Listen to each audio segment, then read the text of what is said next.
Hello বন্ধুরা, কেমন আছো তোমরা সবাই? তো আজকে চলে এসেছি একটা নতুন ভিডিও নিয়ে। তো তোমাদের যদি কোনো হোয়াটসঅ্যাপ ডিলিট হয়ে যায় তাহলে তোমরা কি করবে? তো সবের প্রথম তো প্লে স্টোর ওপেন করে নেবে। ওপেন করার পরে সার্চে ক্লিক করবে, ওখানে হোয়াটসঅ্যাপ টাইপ করবে। তো আমি কিভাবে টাইপ করছি তোমরা দেখে নাও।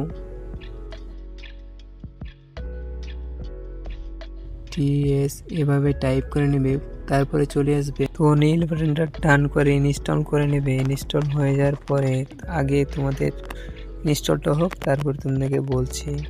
ঠিক আছে, ইনস্টল হচ্ছে।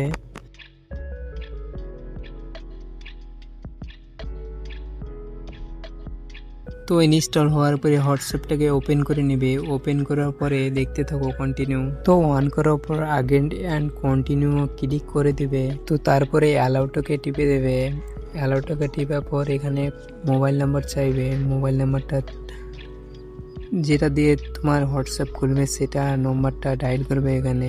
তো আমি ডায়াল কিভাবে করছি তোমরা তো নেক্সট করে নেবে।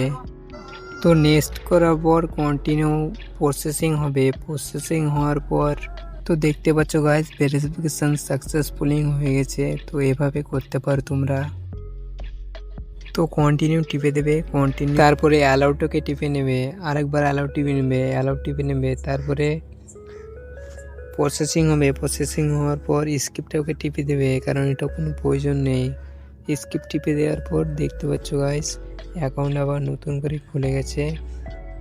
তো তোমার ইচ্ছে একটা নাম দিয়ে দিতে পারো এখানে। আমার নামে দিয়ে দিলাম, তোমাদের আপন আপন নাম দিয়ে দেবে। তারপরে কন্টিনিউ করে দেবে, তারপরে স্ক্রিপ্টটা করে দেবে। জিমেলের কোনো প্রয়োজন হয় না এতে। তো কিছুক্ষণ প্রসেসিং হওয়ার পরে খুলে যাবে, দেখো তোমাদের হোয়াটসঅ্যাপ। তো ভিডিওটা যদি ভালো লাগে থাকে তাহলে লাইক, কমেন্ট আর একটা সাবস্ক্রাইব করে যাবে ভাই, প্লিজ।